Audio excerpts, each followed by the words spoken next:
First, I'd like to thank you for allowing me to come before you to speak on issue of Civilian Complaint Review Board.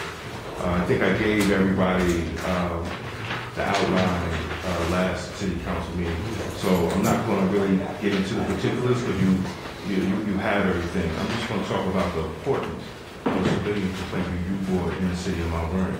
First of all, the city itself should be commended because it's the only city in the 43 municipalities that has it in its charter. Can I correct you on that? Yeah. Because it's not a civilian complaint review, it's the advisory council to the police department. Well, I mean, it was created in 1992, 1982, so by the time we get up to date, it's basically a civilian complaint review board with the actual legal changes, and you're thinking from 1982 to everything that happened. I mean, that was even before the Rodney King incident. That was before a lot of incidents throughout the country to bring awareness to police oversight and accountability. But still, it's the only city that has any type of review board in its charter in the 43 municipalities in Westchester County. So I think that's unique. What will be needed is a charter change, of course, and to outline it that will bring it up to date to modern policies and procedures that deal with police oversight. That's why I also added in the outline to be affiliated with the National Association of Oversight and Law Enforcement, to have national standards. And actually, the board members can be trained through that organization to be certified, so they're able to do the proper investigations, the proper recommendations to the police departments when incidents come. I also expressed that the police complaints delve in the police department. We know now, after a couple of years, that the city clerk has it. So when I get calls, I tell people to go to the city clerk's office. I do not tell them to go to the police department. What's going on in the police department is that the sergeant or the officer at the desk will ask somebody for their ID or what officer are they making a complaint about or what is the issue. Legally they cannot do that. It's none of their business. When a civilian comes and asks for a complaint form, they're just supposed to give them the complaint form, and that's it. They're not supposed to show ID. They're not supposed to tell them what officer that they're putting the complaint in or what the incident is. That's not their job. It's just to give the complaint, and then the person goes out, fills out the complaint. Now, the problem is this.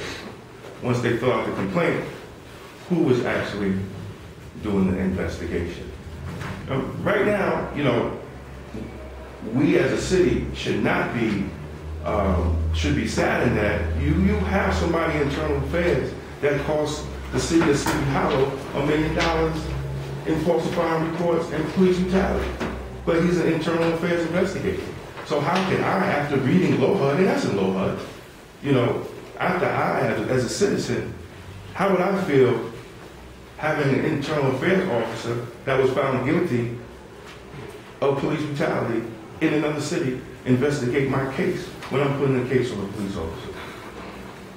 So there's really no trust. So that's why you need an independent organization to investigate.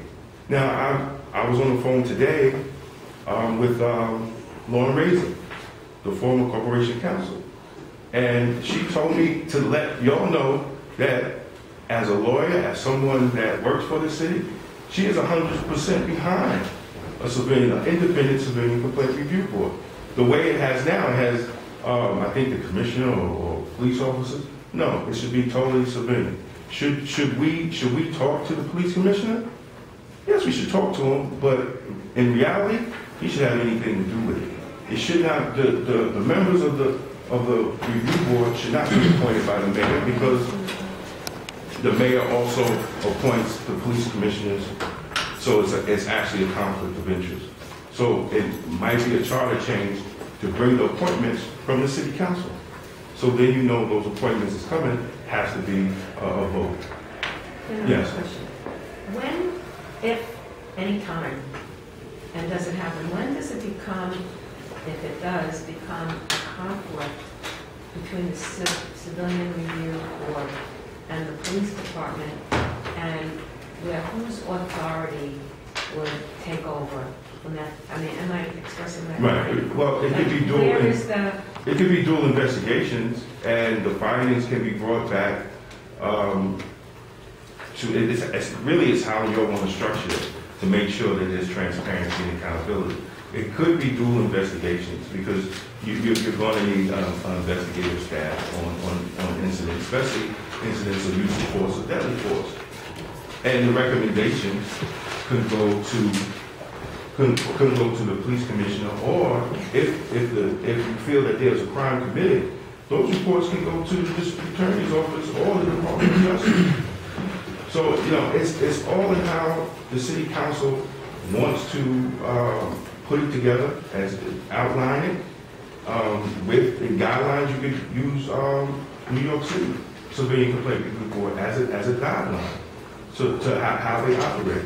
And they also are under NANCO. They fall under NANCO, and so does the court-appointed Attorney General from the Stop and Frisk case. He's also a member of NANCO. So they all come out under those national standards. Or you can reach out to NANCO themselves, and they will direct you how the best way to put that, to put it together. That's why I added that organization to it. But I think it's something that's definitely needed. There are 2 cases that might come before you tomorrow, the city council, on incidents that y'all will think is outrageous that, is happening in our city. So, but I don't want to take all the time. I want to bring a friend of mine, Kenneth Chamberlain Jr. Many of you know the story of, question? yeah. Now, you talked about investigating